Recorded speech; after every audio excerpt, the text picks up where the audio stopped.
जब हम किसी जर्नी का प्लानिंग करते हैं तो हमारा कोशिश होता है कि हमें डायरेक्ट ट्रेन मिले ताकि हम एक ही ट्रेन में गंतव्य स्थल तक पहुंच जाएं। लेकिन बहुत बार ऐसा नहीं होता है क्योंकि वहां के लिए डायरेक्ट ट्रेन नहीं होती है, तो हमें ब्रेक जर्नी करनी पड़ती है, ट्रेन बदलना पड़ता है।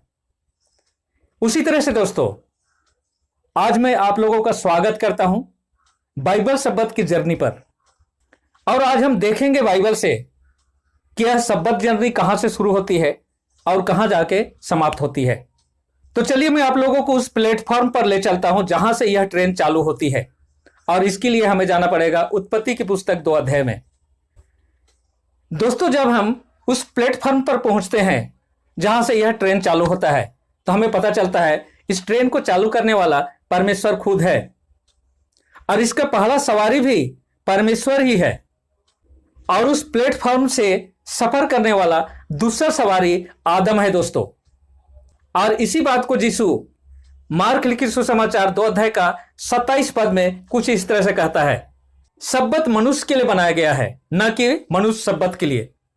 यीशु यहां पर क्या कहना चाहता है, इसको और अच्छी तरह से समझने के लिए हमें इसका इंग्लिश वर्जन को पढ़ने की जरूरत है, जहां पर लिखा है the सब्बत was made for man and not man for the सब्बत।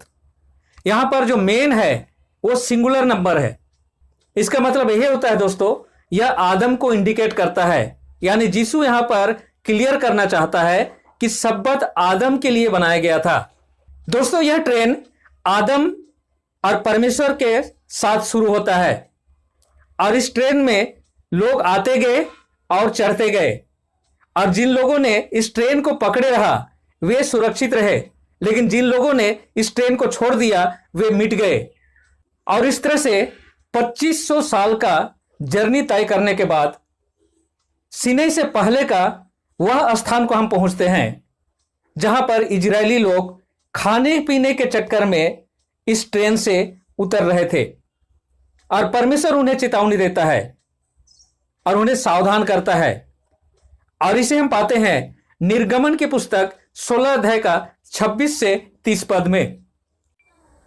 दोस्तों, यहां तक परमेश्वर का यह सब्बत पालन करने की आज्ञा भरबली था।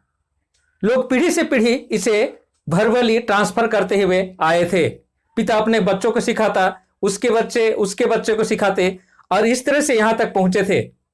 लेकिन यहां पर परमेश्वर को लगने लगा कि इसे रिटेन फॉर्म में देने की जरूरत है, और इस तरह से हम निर्गमन 20 अध्याय का वह पड़ाव में पहुंचते हैं जहां पर परमेश्वर अपने हाथों से इसे लिखता है, और इस तरह से सब्बत पालन करने की आज्ञा रिटेन फॉर्म में हम तक पहुंचता है। और जब हम निर्गमन की पुस्तक 20 अध्याय का 8 से 11 पद को पढ़ते हैं तो परमेश्वर कुछ इस तरह से बोलता है, विश्राम दिन को पवित्र मानने के लिए स्मरण रखना, 6 दिन तक तू परिश्रम करके अपना सब काम कर लेना, परंतु 7वां दिन तेरे परमेश्वर यहोवा का विश्राम दिन है। उसमें तू कुछ भी काम न करना, न तो तू, न तेरा पुत्र, न तेरी पुत्री, न तेरा दास, न तेरी दासी, न तेरे पशु, न तेरे साथ ठहरा हुआ कोई परदेशी, क्योंकि यहोवा ने 6 दिन में आकाश और पृथ्वी, समुद्र और जो कुछ उसमें है सबको बनाया, और 7वें दिन विश्राम किया। इसलिए यहोवा ने विश्राम दिन को आशीष दी और उसे पवित्र ठहराया। दोस्तों, जब इस सब्बत जर्नी में आगे बढ़ते हैं तो हम यीशु के समय में पहुंचते हैं, और इस समय हम क्या पाते हैं कि सारे इजरायली इस ट्रेन में सवार हैं, और यीशु भी उनमें से एक है। और जब हम लूक लिखित सुसमाचार 4 अध्याय का 16 पद को पढ़ते हैं तो हमें पता चलता है कि यीशु बचपन से सब्बत पालन करता हुआ आया था। उसके बारे में लिखा है, फिर वह नासरत आया जहां उसका पालन पोषण हुआ था, और अपनी रीति के अनुसार सब्त के दिन आराधनालय में जाकर पढ़ने के लिए खड़ा हुआ। यहां पर लिखा हुआ है कि यीशु अपनी रीति के अनुसार विश्राम दिन में आराधनालय में गया था, क्योंकि यहूदी जातियों का यह रीति था कि प्रत्येक जो यहूदी जाति है वो विश्राम दिन को बहुत ही सीरियसली पालन करते थे। वर्तमान समय के मसीह भाई लोग सब्बत जर्नी को ओल्ड टेस्टामेंट तक सीमित रखते हैं, और वो लोग का कहना है इसके आगे यह ट्रेन नहीं जाती है। लेकिन यीशु से पूछते हैं, क्या यीशु ने इसे यहीं पर स्टॉप कर दिया? न, इससे आगे यह ट्रेन जाती है, यीशु क्या कहता है?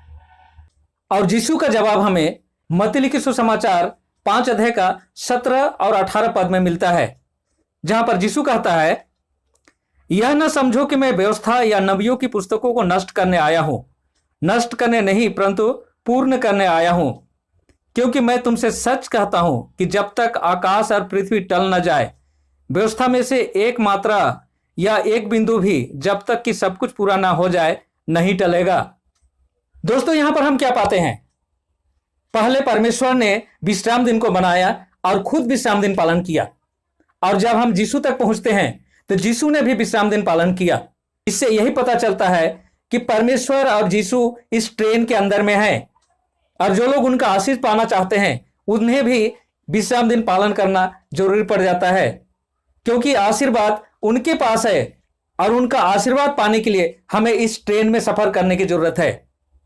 परमेश्वर ने और यीशु ने हमारे सामने एक एग्जाम्पल रखा है ताकि हम उसको फॉलो कर सके, और इसी बात को पहला पीतर 2 अध्याय के 21 पद में कहता है, तुम इसी अभिप्राय से बुलाए गए हो, क्योंकि मसीह ने तुम्हारे लिए दुख सहा और तुम्हारे लिए एक आदर्श रखा कि तुम भी उसके पद चिन्हों पर चलो।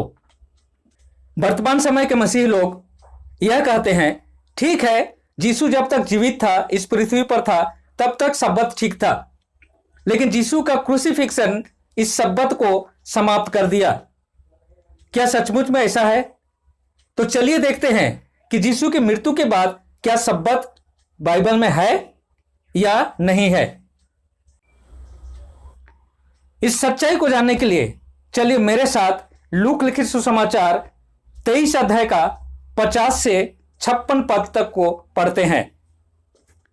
यहां पर हम क्या पाते हैं कि फ्राइडे को यीशु का क्रूसिफिक्शन हुआ है दोपहर के समय, और 3 बजे यीशु का मृत्यु होता है। शाम होने से पहले यूसुफ नाम का एक व्यक्ति पोंतुस पिलातुस के पास जाता है और यीशु का शव मांगता है, और उसे शाम होने से पहले ले जाकर एक कब्र में रखता है। चलिए इन वचनों को पढ़ते हैं। अगर 52 से पढ़े तो कुछ इस तरह से लिखा हुआ है, इस मनुष्य ने पिलातुस के पास जाकर यीशु का शव मांगा। उसने उसे उतार कर मलमल के कपड़े में लपेटा और एक कब्र में रखा जो चट्टान काट कर बनाई गई थी, जिसमें कभी कोई नहीं रखा गया था। वह तैयारी का दिन था और सब्त का दिन आरंभ होने पर था। उन स्त्रियों ने जो गलील से उसके साथ आई थी पीछे पीछे जाकर उस कब्र को देखा और यह भी देखा कि उसका शव कैसे रखा गया है। तब उन्होंने लौटकर सुगंधित मसाले और इत्र तैयार किए। फिर सब्त के दिन आज्ञा के अनुसार उन्होंने विश्राम किया। दोस्तों, यहां पर हम क्या पाते हैं कि उन स्त्रियों ने जो यीशु के शव के लिए इत्र और सुगंधित द्रव्य तैयार किए थे, उसे यीशु के शव पर लगा नहीं पाए, क्योंकि विश्राम दिन शुरू हो गया था और नियम के अनुसार उन लोगों ने विश्राम दिन पालन किया। तो दोस्तों, हम लोग यहां पर क्या पाते हैं कि यीशु के मृत्यु के बाद भी उसके शिष्य लोग, उसके फॉलोअर लोग विश्राम दिन पालन कर रहे हैं, यानी यह ट्रेन यीशु के मृत्यु के बाद भी चालू है।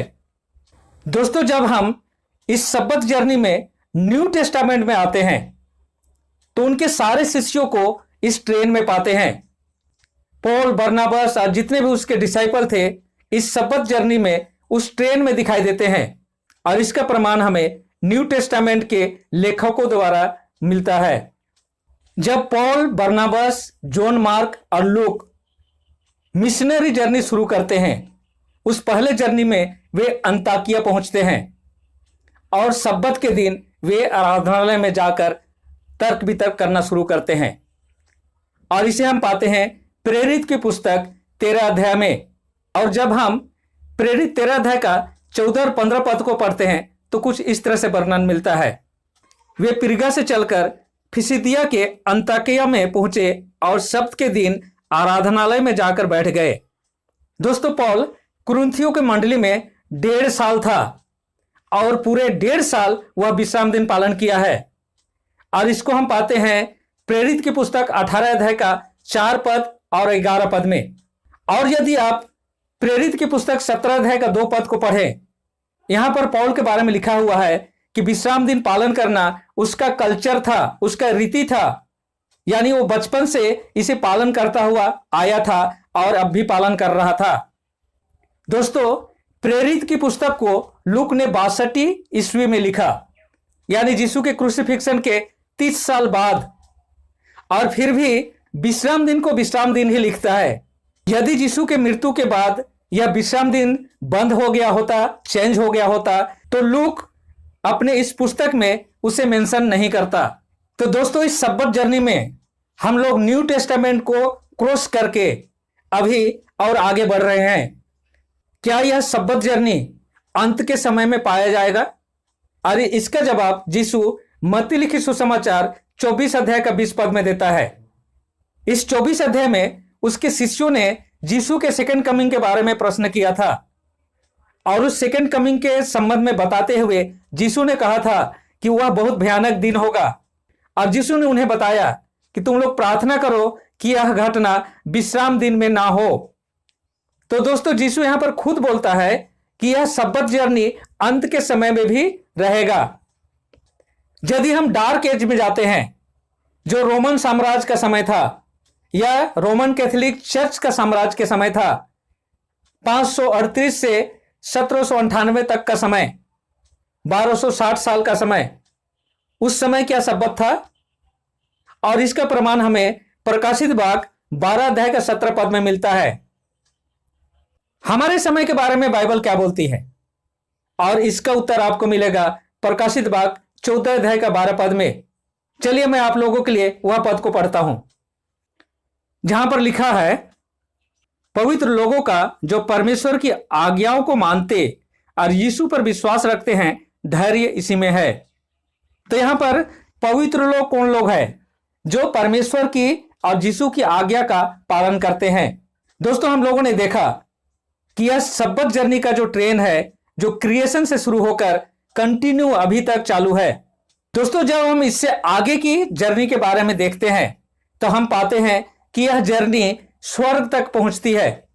और इसके बारे में इब्रियों की पुस्तक 4 अध्याय का 9 से 11 पद में पौल कुछ इस तरह से वर्णन करता है, परमेश्वर के चुने हुओं का विश्राम अभी आया नहीं है, और वे लोग उसी तरह से विश्राम करेंगे जैसे परमेश्वर ने विश्राम किया था, यानी 7वें दिन।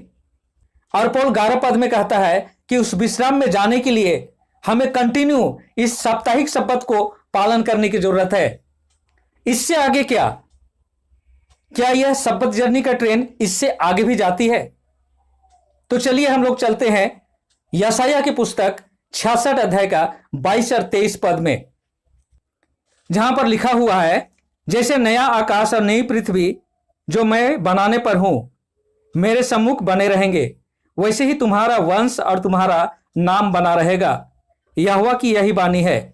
फिर ऐसा होगा कि प्रत्येक नए चांद के पर्व और प्रत्येक सप्त के दिन पर समस्त प्राणी मेरे सामने दंडवत करने को आएंगे। यहोवा की यही वाणी है।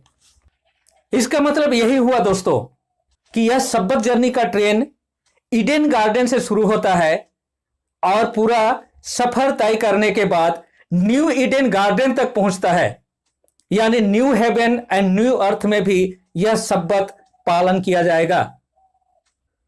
इस सब्बत विश्राम के बारे में परमेश्वर यहेजकेल की पुस्तक 20 अध्याय का 20 पद में कुछ इस तरह से कहता है, मेरे शब्द के दिनों को पवित्र मानो, ये मेरे और तुम्हारे मध्य चिन्ह ठहरे, जिसे तुम जान लो कि मैं तुम्हारा परमेश्वर यहोवा हूं। दोस्तों, यहां पर परमेश्वर हमें बताना चाहता है कि परमेश्वर और हमारे बीच में एक रिलेशन है, एक संपर्क है, उसके साथ रहने का एक सर्टिफिकेट है, वो है सब्बत। इसी से हम परमेश्वर से संपर्क जोड़ सकते हैं। अगर हम इससे अलग हो जाते हैं तो हम परमेश्वर से भी अलग हो जाते हैं। दोस्तों, शैतान बहुत अच्छी तरह से जानता है कि यह दिन परमेश्वर और हमारे बीच में एक कड़ी का काम करता है, हमें जोड़ता है, और शैतान अगर इस कड़ी को तोड़ दे तो हम परमेश्वर से अलग हो जाएंगे। और इस कड़ी को तोड़ने के लिए शैतान ने पहले दिन का आविष्कार किया, और अधिकतर मसीह भाई उस पहले दिन को मानते हैं। यदि आप लोग चाहते हैं कि मैं इस पहले दिन के बारे में भी एक वीडियो बनाऊं तो कमेंट जरूर करें, तो मैं धन्यवाद करता हूं इस जर्नी में मेरे साथ शामिल होने के लिए। इसी तरह का और भी वीडियो अगर आप देखना चाहते हैं तो मेरे इस चैनल के साथ जुड़े रहिए। परमेश्वर आप लोगों को आशीर्वाद करे। धन्यवाद।